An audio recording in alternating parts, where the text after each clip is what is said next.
أعوذ بالله من الشيطان الرجيم. براءة من الله ورسوله إلا الذين عاهدتم من المشركين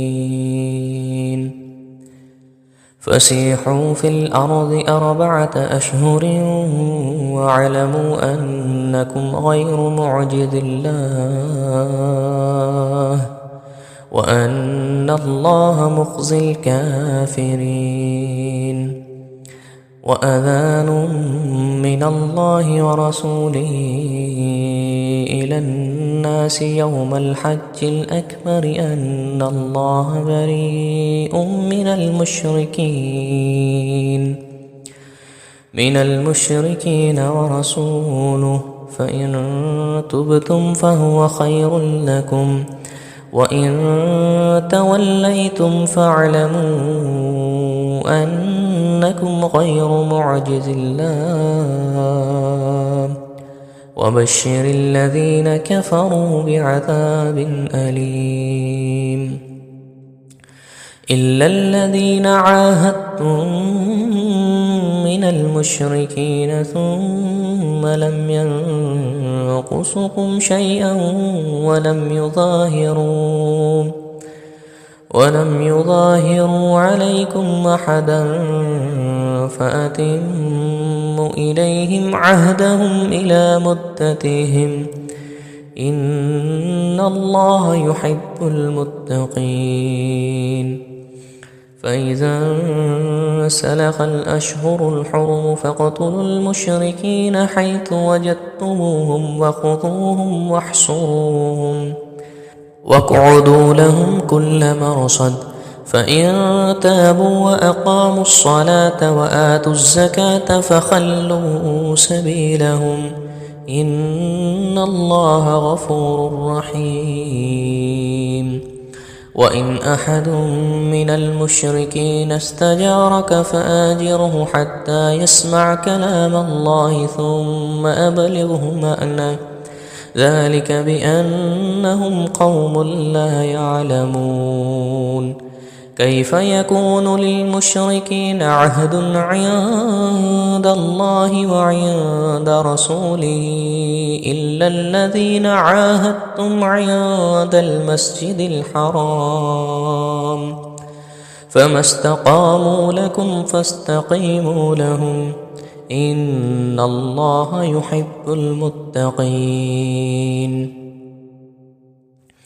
كيف وإن يظهروا عليكم لا يرقبوا فيكم إلا ولا ذمة يؤذونكم بأفواههم وتابى قلوبهم وأكثرهم فاسقون. اشتروا بآيات الله ثمنا قليلا فسدوا عن سبيله إنهم ساء ما كانوا يعملون. لا يرقبون في مؤمن إلا ولا ذمة وأولئك هم المعتدون. فإن تابوا وأقاموا الصلاة وآتوا الزكاة فإخوانكم في الدين ونفصل الآيات لقوم يعلمون. وإن نكثوا أيمانهم من بعد عهدهم وطعنوا في دينكم فقاتلوا أئمة الكفر إنهم لا أيمان لهم لعلهم ينتهون. ألا تقاتلون قوما نكثوا أيمانهم وهموا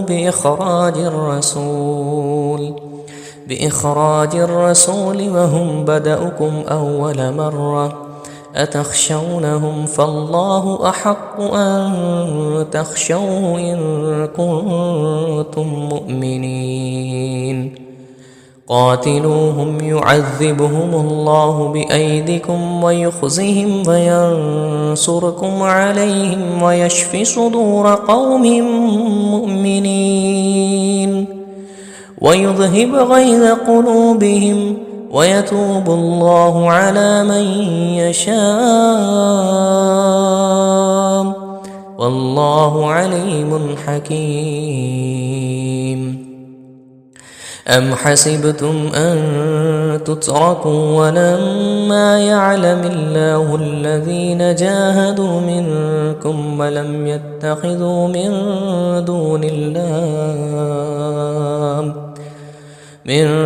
دون الله ولا رسوله ولا المؤمنين وليجة والله خبير بما تعملون. ما كان للمشركين أن يعمروا مساجد الله شاهدين على أنفسهم بالكفر أولئك حبطت أعمالهم وفي النار هم خالدون. إنما يعمر مساجد الله من آمن بالله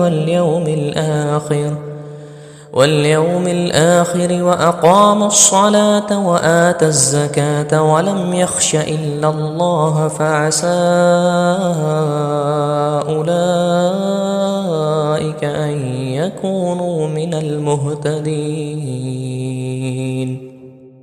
أجعلتم سقاية الحاج وعمارة المسجد الحرام كمن آمن بالله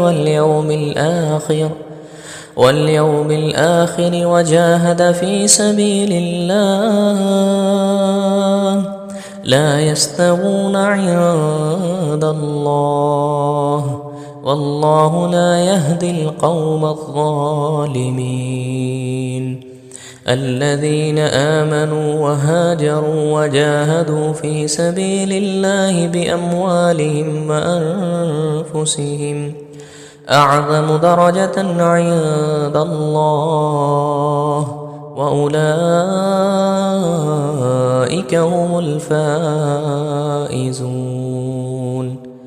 يبشرهم ربهم برحمة منه ورضوان وجنات لهم فيها نعيم مقيم خالدين فيها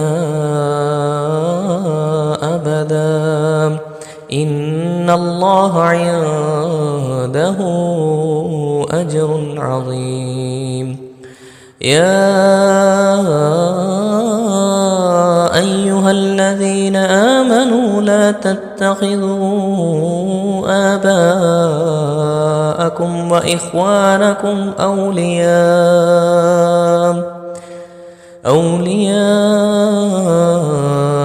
إن استحبوا الكفر على الإيمان ومن يتولهم منكم فأولئك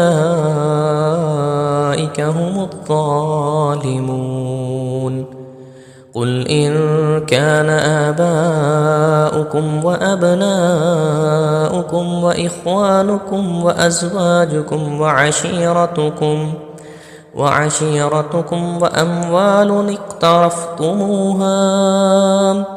وأموال اقترفتموها وتجارة تخشون كسادها ومساكن ترضونها أحب إليكم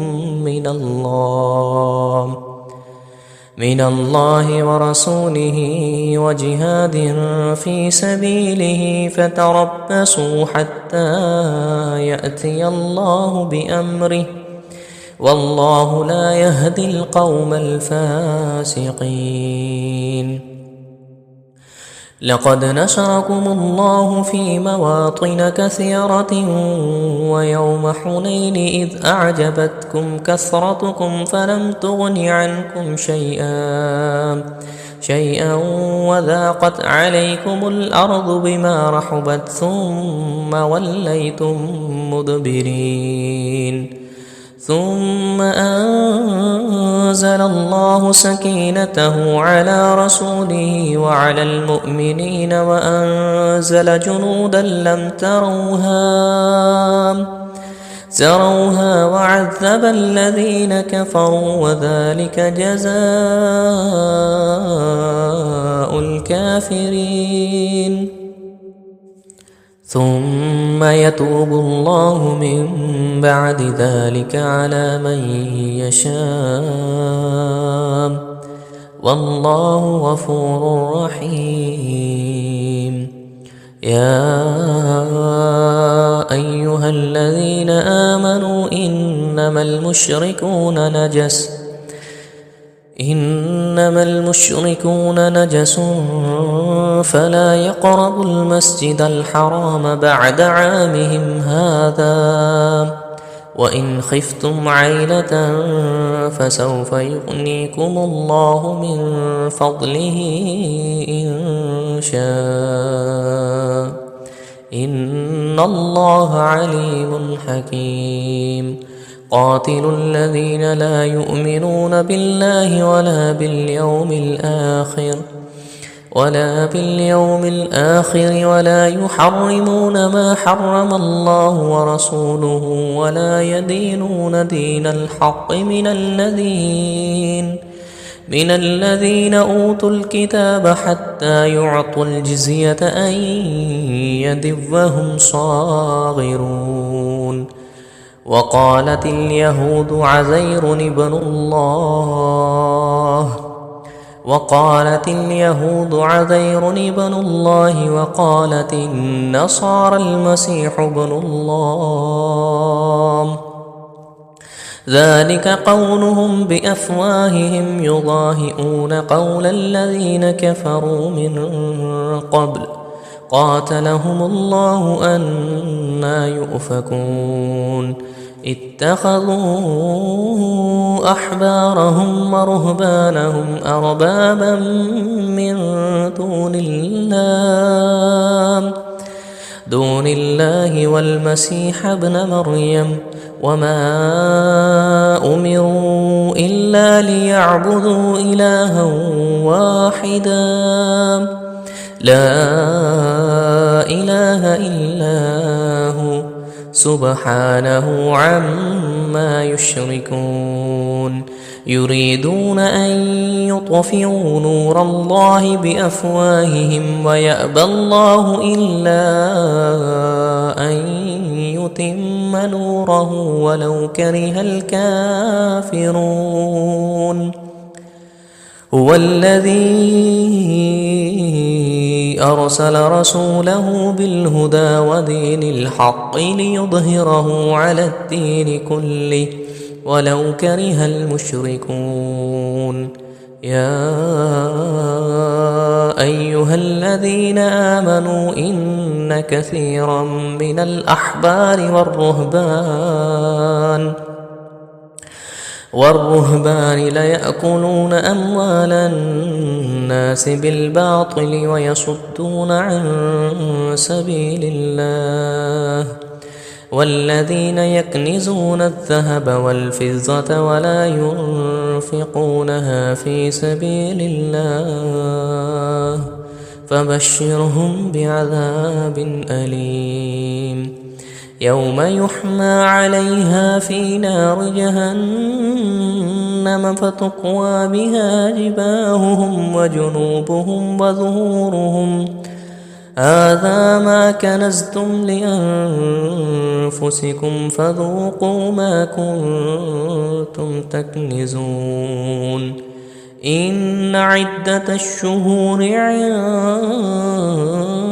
الله 12 شهرا في كتاب الله يوم خلق السماوات والأرض منها 4 حرم ذلك الدين القيم فلا تظلموا فيهن أنفسكم وقاتلوا المشركين كافة كما يقاتلونكم كافة واعلموا أن الله مع المتقين. إنما النسيء زيادة في الكفر يضل به الذين كفروا يحلونه عاما ويحرمونه عاما ليوطئوا عدة ما حرم الله فيحل ما حرم الله. زين لهم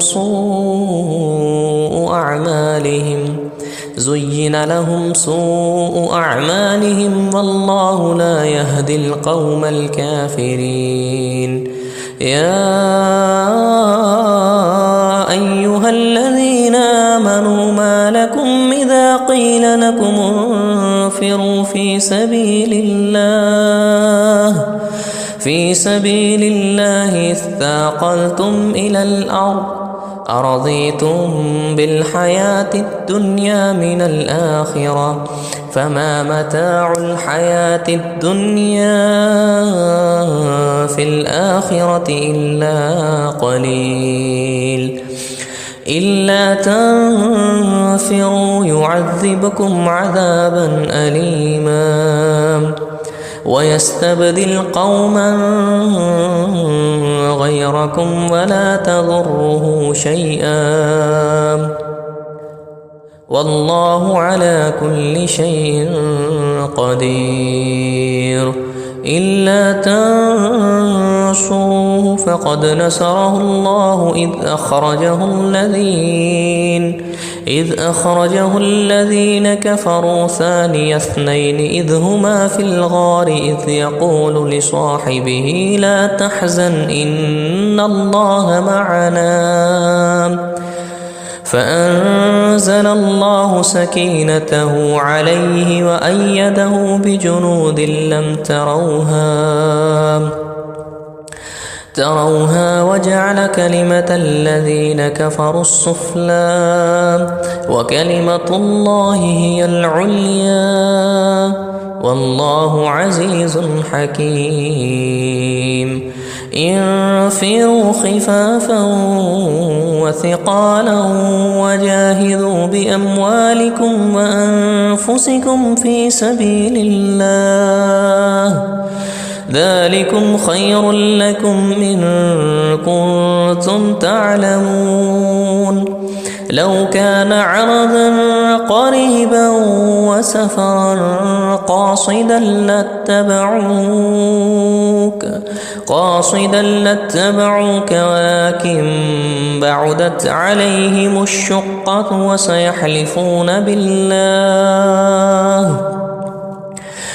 وسيحلفون بالله لو استطعنا لخرجنا معكم يهلكون أنفسهم والله يعلم إنهم لكاذبون.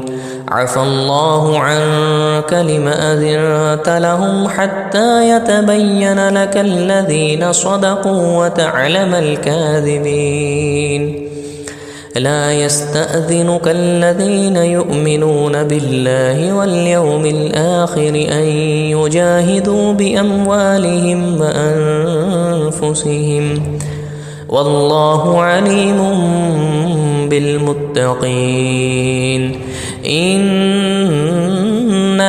يستأذنك الذين لا يؤمنون بالله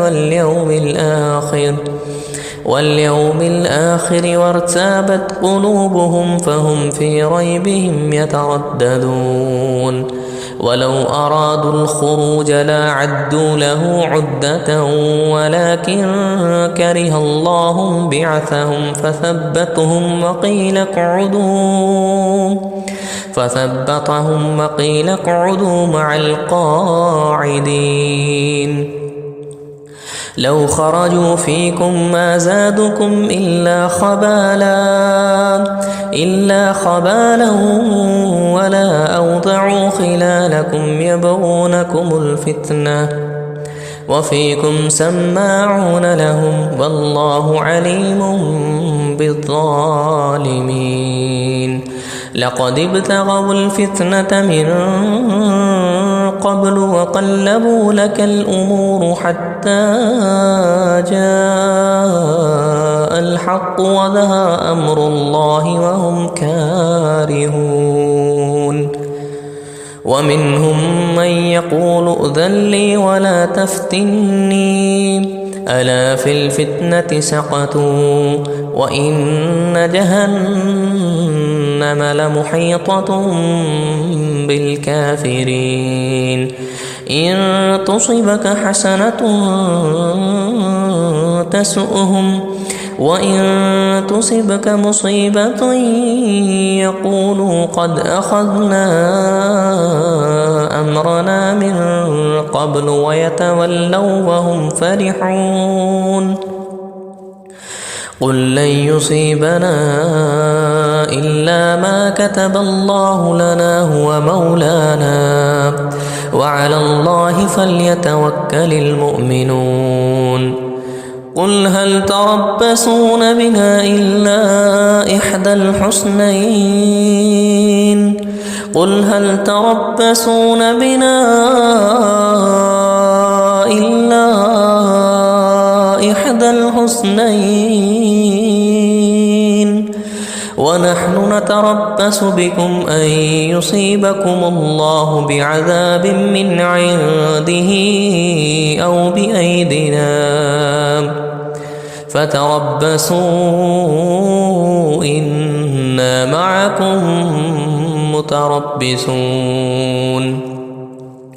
قل أنفقوا طوعا أو كرها لن يتقبل منكم إنكم كنتم قوما فاسقين وما منعهم أن تقبل منهم نفقاتهم إلا أنهم كفروا بالله وبرسوله ولا يأتون الصلاة إلا وهم كسالى ولا ينفقون إلا وهم كارهون فلا تعجبك أموالهم ولا أولادهم إنما يريد الله ليعذبهم بها في الحياة الدنيا وتزهق أنفسهم وهم كافرون ويحلفون بالله إنهم لمنكم وما هم منكم ولكنهم قوم يفرقون لو يجدون ملجأ أو مغارة أو مدخلا لولوا إليه وهم يجمحون ومنهم من يلمزك في الصدقات فإن أعطوا منها رضوا وإن لم يعطوا منها إذا هم يسخطون ولو أنهم رضوا ما آتاهم الله ورسوله وقالوا حسبنا الله سيؤتنا الله من فضله ورسوله إنا إلى الله راغبون إنما الصدقات للفقراء والمساكين والعاملين عليها والمؤلفة قلوبهم وفي الرقاب والغارمين وفي سبيل الله وابن السبيل فريضة من الله والله عليم حكيم ومنهم الذين يؤذون النبي ويقولون هو أذن قل أذن خير لكم يؤمن بالله ويؤمن للمؤمنين ورحمة للذين آمنوا منكم والذين يؤذون رسول الله لهم عذاب أليم يحلفون بالله لكم ليرضوكم والله ورسوله أحق أن يرضوه إن كانوا مؤمنين. ألم يعلموا أنه من يحادل الله ورسوله فأن له نار جهنم خالدا فيها ذلك الخزي العظيم. يحذر المنافقون أن تنزل عليهم سورة تنبئهم بما في قلوبهم قل استهزئوا إن الله مخرج ما تحذرون. ولئن سألتهم ليقولن إنما كنا نخوض ونلعب قل أبالله وآياته ورسوله كنتم تستهزئون. لا تعتذروا قد كفرتم بعد إيمانكم إن نعفو عن طائفة منكم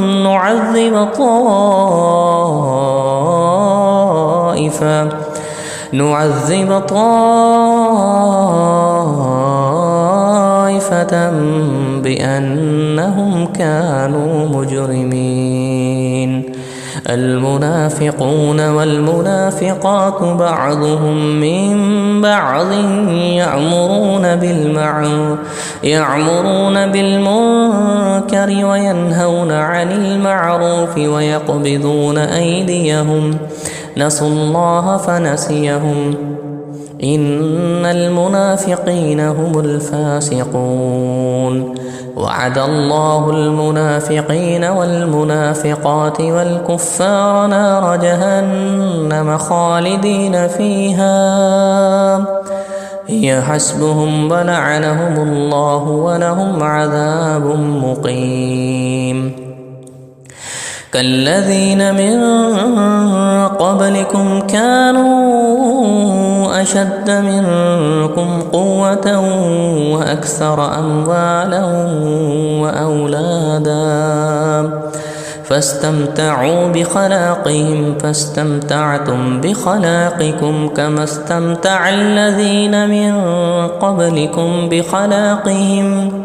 بخلاقهم وخذتم كالذي خاضوا أولئك حبطت أعمالهم في الدنيا والآخرة وأولئك هم الخاسرون. ألم يأتهم نبأ الذين من قبلهم قوم نوح وعاد وثمود وقوم إبراهيم وأصحاب مدين والمؤتفكات أتتهم رسلهم بالبينات فما كان الله ليظلمهم ولكن كانوا أنفسهم يظلمون. والمؤمنون والمؤمنات بعضهم أولياء بعض يأمرون بالمعروف وينهون عن المنكر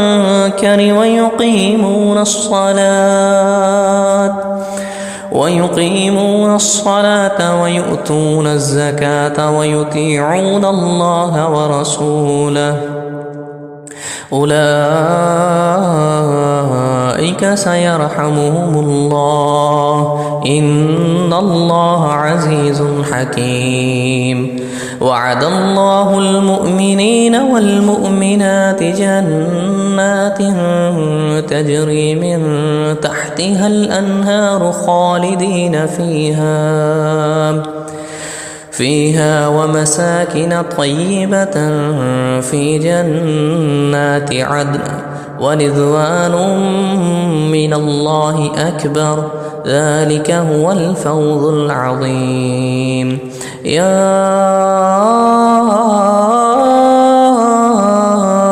أيها النبي النبي جاهد الكفار والمنافقين واغلظ عليهم ومأواهم جهنم وبئس المصير يحلفون بالله ما قالوا ولقد كانوا كلمة الكفر وكفروا بعد إسلامهم وهموا بما لم ينالوا وما نقموا إلا أن أغناهم الله ورسوله من فضله فإن يتوبوا يك خيرا لهم وإن يتولوا يعذبهم الله عذابا أليما في الدنيا والآخرة وما لهم في الأرض من ولي ولا نصير ومنهم من عاهد الله لئن آتانا من فضله لنصدقن ولنكونن من الصالحين فلما آتاهم من فضله بخلوا به وتولوا وهم معرضون فأعقبهم نفاقا في قلوبهم إلى يوم يلقونه بما أخلفوا الله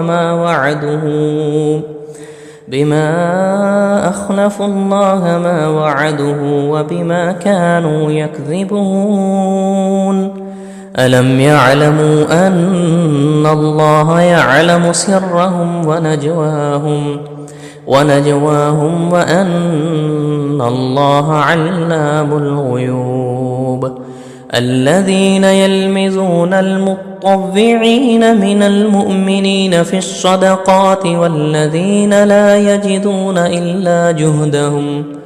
إلا جهدهم فيسخرون منهم سخر الله منهم ولهم عذاب أليم استغفر لهم أو لا تستغفر لهم إن تستغفر لهم 70 مرة فلن يغفر الله لهم ذلك بأنهم كفروا بالله ورسوله الله لا يهدي القوم الفاسقين فرح المخلفون بمقعدهم خلاف رسول الله وكرهوا أن يجاهدوا بأموالهم وأنفسهم في سبيل الله وقالوا لا تنفروا في الحر قل نار جهنم أشد حرا لو كانوا يفقهون فليضحكوا قليلا وليبكوا كثيرا جزاء بما كانوا يكسبون فإن رجعك الله إلى طائفة منهم فاستأذنوك للخروج فقل لن تخرجوا معي أبدا ولن تقاتلوا معي عدوا إنكم رضيتم بالقعود أول مرة فاقعدوا مع الخالفين ولا تصل على أحد منهم مات أبدا ولا تقم على قبره إنهم كفروا بالله ورسوله وماتوا وهم فاسقون ولا تعجبك أموالهم وأولادهم إنما يريد الله أن يعذبهم بها في الدنيا وتزهق أنفسهم وهم كافرون وإذا أنزلت سورة أن آمنوا بالله وجاهدوا مع رسوله استأذنك أولو الطول منهم وقالوا ذرنا نكن مع القاعدين رضوا بأن يكونوا مع الخوالف وطبع على قلوبهم فهم لا يفقهون لكن الرسول والذين آمنوا معه جاهدوا بأموالهم وأنفسهم وأولئك لهم الخيرات وأولئك هم المفلحون. أعد الله لهم جنات تجري من تحتها الأنهار خالدين فيها، ذلك الفوز العظيم. وجاء المعذرون من الأعراب ليؤذن لهم وقعد الذين كذبوا الله ورسوله، سيصيب الذين كفروا منهم عذاب أليم. ليس على الضعفاء ولا على المرضى ولا على الذين لا يجدون ما ينفقون حرج إذا نصحوا لله ورسوله، ما على المحسنين من سبيل، والله غفور رحيم. ولا على الذين إذا ما أتوك لتحملهم قلت لا أجد ما أحملكم عليه تولوا وأعينهم تفيض من الدمع حزنا ألا يجدوا ما ينفقون. إنما السبيل على الذين يستأذنونك وهم أغنياء إنما السبيل على الذين يستأذنونك وهم أغنياء رضوا بأن يكونوا مع الخوالف وطبع الله على قلوبهم فهم لا يعلمون. يعتذرون إليكم إذا رجعتم إليهم قل لا تعتذروا لن نؤمن لكم قد نبأنا الله من أخباركم وسيرى الله عملكم ورسوله ثم تردون إلى عالم الغيب والشهادة فينبئكم بما كنتم تعملون. سيحلفون بالله لكم إذا انقلبتم إليهم لتعرضوا عنهم فأعرضوا عنهم إنهم رجس ومأواهم جهنم جزاء بما كانوا يكسبون. يحلفون لكم لترضوا عنهم فإن ترضوا عنهم فإن الله لا يرضى عن القوم الفاسقين. الأعراب أشد كفرا ونفاقا وأجدر ألا يعلموا حدود ما أنزل الله على رسوله والله عليم حكيم. ومن الأعراب من يتخذ ما ينفق مغرما ويتربص بكم الدوائر عليهم دائرة السوء والله سميع عليم. ومن الأعراب من يؤمن بالله واليوم الآخر ويتخذ ما ينفق قربات عند الله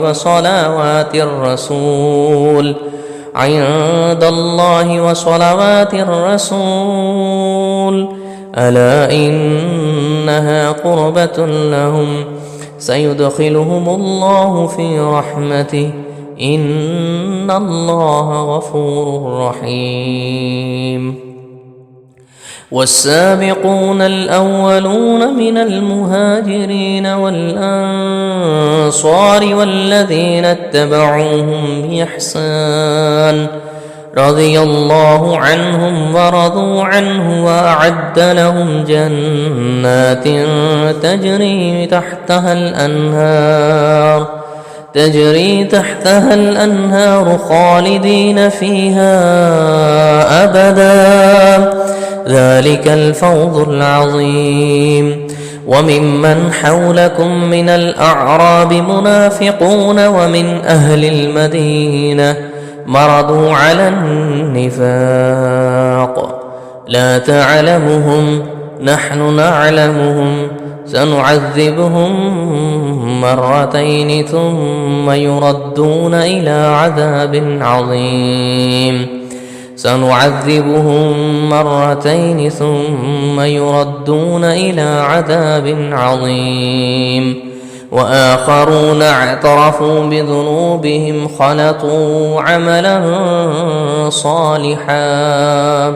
صالحا وآخر سيئا عسى الله أن يتوب عليهم إن الله غفور رحيم.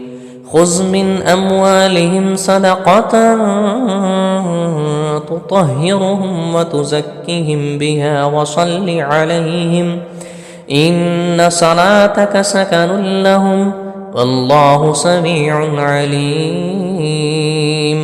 ألم يعلموا أن الله هو يقبل التوبة عن عباده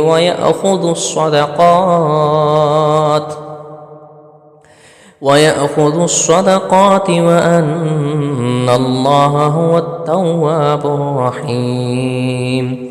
وقل اعملوا فسيرى الله عملكم ورسوله والمؤمنون وستردون إلى عالم الغيب والشهادة فينبئكم بما كنتم تعملون. وآخرون مرجون لأمر الله إما يعذبهم وإما يتوب عليهم والله عليم حكيم. والذين اتخذوا مسجدا ضرارا وكفرا وتفريقا بين المؤمنين وإرصادا لمن حارب الله ورسوله من قبل وليحلفن إن أردنا إلا الحسنى والله يشهد إنهم لكاذبون. لا تقم فيه أبدا لمسجد أسس على التقوى من أول يوم أحق أن تقوم فيه رجال يحبون أن يتطهروا والله يحب المتطهرين. أفمن أسس بنيانه على تقوى من الله ورضوان خير أم من أسس بنيانه على شفا جرف هار فانهار به في نار جهنم والله لا يهدي القوم الظالمين. لا يزال بنيانهم الذي بنوا ريبة في قلوبهم إلا أن تقطع قلوبهم والله عليم حكيم. إن الله اشترى من المؤمنين أنفسهم وأموالهم بأن لهم الجنة يقاتلون في سبيل الله فيقتلون ويقتلون وعدا عليه حقا في التوراة والإنجيل والقرآن ومن أوفى بعهده من الله فاستبشروا ببيعكم الذي بايعتم به وذلك هو الفوز العظيم. التائبون العابدون الحامدون السائحون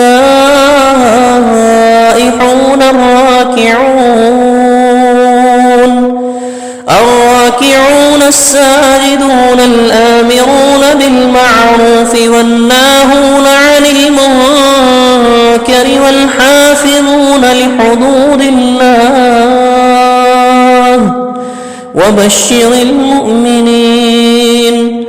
ما كان لنبي والذين آمنوا أن يستغفروا للمشركين ولو كانوا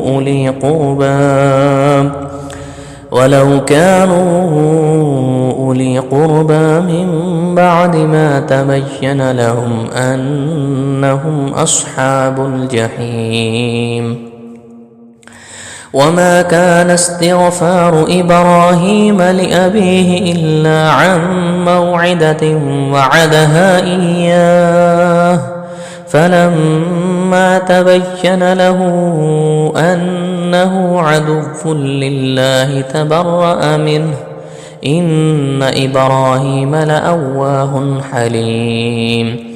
وما كان الله ليضل قوما بعد إذ هداهم حتى يبين لهم ما يتقون إن الله بكل شيء عليم. إن الله له ملك السماوات والأرض يحيي ويميت وما لكم من دون الله من ولي ولا نصير. لقد تاب الله على النبي والمهاجرين والأنصار الذين اتبعوه في ساعة العسرة من بعد ما كاد يضيق قلوب فريق منهم ثم تاب عليهم إنه بهم رءوف رحيم. وعلى الثلاثة الذين خلفوا حتى إذا ضاقت عليهم الأرض بما رحبت وضاقت عليهم أنفسهم وظنوا أن لا ملجأ من الله إلا إليه ثم تاب عليهم ليتوبوا إن الله هو التواب الرحيم. يا أيها الذين آمنوا اتقوا الله وكونوا مع الصادقين. ما كان لأهل المدينة ومن حولهم من الأعراب أن يتخلفوا عن رسول الله ولا يرغبوا بأنفسهم عن نفسه ذلك بأنهم لا يصيبهم ظمأ ولا نصب ولا مخمصة في سبيل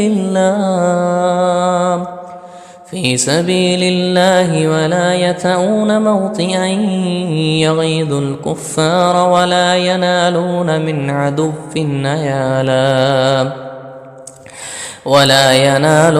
من عدو نيلا إلا كتب لهم به عمل صالح إن الله لا يضيع أجر المحسنين. ولا ينفقون نفقة صغيرة ولا كبيرة ولا يقطعون وادية إلا كتب لهم ليجزيهم الله أحسن ما كانوا يعملون. وما كان المؤمنون لينفروا كافة فلولا نفر من كل فرقة منهم طائفة ليتفقهوا في الدين ولينذروا قومهم إذا رجعوا إليهم لعلهم يحذرون. يا أيها الذين آمنوا قاتلوا الذين يلونكم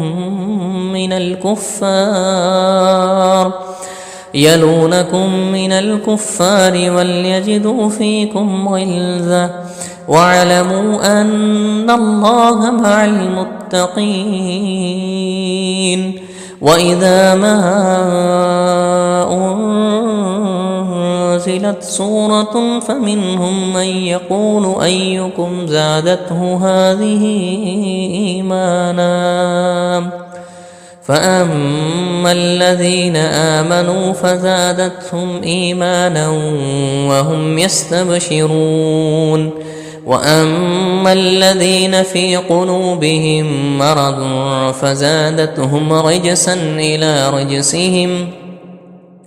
إلى رجسهم وماتوا وهم كافرون أولا يرون أنهم يفتنون في كل عام مرة أو مرتين ثم لا يتوبون ولا هم يذكرون وإذا ما أنزلت سورة نظر بعضهم إلى بعض هل يراكم من أحد ثم صرف الله قلوبهم بأنهم قوم لا يفقهون لقد جاءكم رسول من أنفسكم عزيز عليه ما عنتم حريص عليكم بالمؤمنين رؤوف رحيم فإن تولوا